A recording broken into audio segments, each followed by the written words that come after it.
All right, man. Peace. You know, brothers, back when I was a child, one of my favorite films was the Eddie Murphy movie, Boomerang. It starred, of course, himself, Martin Lawrence, David Alan Grier, Halle Berry, Robin Givens, so on and so forth. It's a classic movie, a quote-unquote romantic comedy. It was probably the last film that Eddie Murphy made as a quote-unquote Hollywood superstar, coming from the mid-'80s all the way into the early 90s. He had a rejuvenation with The Nutty Professor, so on and so forth, but he was never really the same after he fell off after Boomerang. The point being is this. Basically, the plot of Boomerang is that Eddie Murphy is a corporate executive who's also a quote-unquote player.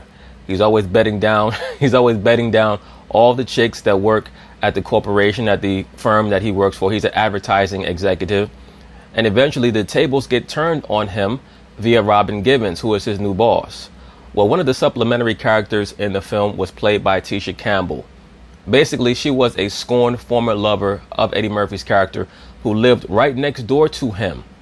And every time he would bring over a new prospect, a new chick that he was going to schmang out, she would always peer over her fence and try to hate on what he was about to accomplish. She would try to warn the prospective female who he was going to bed down and basically just try to throw a monkey wrench into his plans. Well, Gregg Popovich, he's the Tisha Campbell character from Boomerang. I say that because we all know that Gregg Popovich has a very checkered past with Kawhi Leonard, the superstar player currently with the Toronto Raptors. He tries to play the quote-unquote magnanimous, super liberal Caucasian on television, but we all know that's an act. Off camera, he's still very bitter that he lost his greatest prospect of all time. If we're going to rank the most talented overall players that Gregg Popovich has ever had, Kawhi Leonard is that player. He's even more talented from top to bottom than Tim Duncan was. What Tim Duncan had that Kawhi does not have, of course, is the great height. But when it comes to defense, offense, Kawhi Leonard basically is at least a 9 out of 10 in every category. So Gregg Popovich is still very upset because he thought that Kawhi Leonard was going to be the best player on his team for the next 10 years and assist him in winning multiple championships so that he could separate from this notion that Tim Duncan made him. Because the dynamic between himself and Tim Duncan is very similar to Belichick and Tom Brady. And in the same way that Bill Belichick was trying to jettison Tom Brady and try to win a championship with Jimmy Garoppolo so that he could establish a disparity between the greatness of himself as a coach as opposed to the greatness of Tom Brady and how he needed Tom Brady to win championships. Gregg Popovich, he's searching for that same player. He also wants to be known as a coach who was able to win championships apart from Tim Duncan. He wanted Kawhi to be that guy. Of course, he's not going to be that guy because Kawhi Leonard no longer wanted to have Gregg Popovich as his MK handler. Well, that brings us to today. The Golden State Warriors, the current 2-time consecutive champions, 3 times in the last 4 years, are going to be squaring off against the Toronto Raptors. And Steve Kerr is trying to gain as much intel as he can about how to stop Kawhi. And look who pops up eating dinner, drinking wine with Steve Kerr. None other than Gregg Popovich.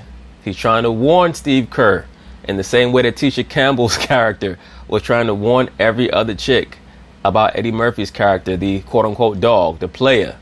Don't trust him. Right now, Pop is at the table, drunk as hell, talking about, Steve, when Kawhi drives left, he likes to finish with his right hand. If you let him take a step back, he likes to pull up from the right side of the court. Don't let him do it. You gotta stop that guy. You can't let him win. Fuck. I'm so upset.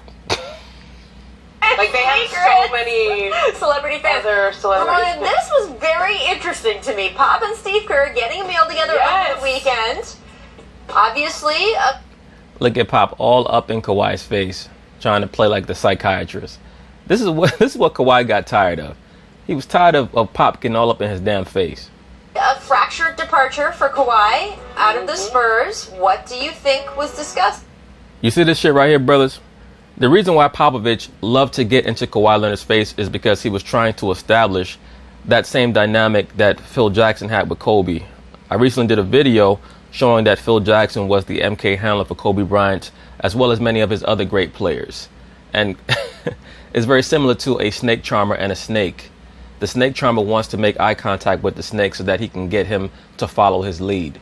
He wants Kawhi to look him in the eyes so that he can give him whatever mental suggestion he believes is necessary to activate Kawhi Leonard. Discussed about stopping Kawhi Leonard. I want to make so much more of that story. Like, look, this is mind games right here. Whether he's telling him anything or not. wine, or they're just drinking really good wine. It's the wine. We're both. It's the wine. Those are not mutually No, it's not just the wine. Right now, Pop is trying to drop dime on Kawhi. This is so important. That bottle of Pop wine. is giving Steve Kerr information on Someone tell me Kawhi. the price of that wine right there. Oh, yeah. Steve, I just want you to know if you need me to be an assistant coach for these finals, I'm available. Just whatever you do, don't allow that bastard to win. If you have to ask, you can't afford it. Maybe. Exactly. But anyway, that's basically it on that. I just saw this little segment here. I thought it was extremely interesting how invested Pop is in making sure that Steve Kerr has all the intel that he's going to need to try to come against Kawhi Leonard. But anyway, peace.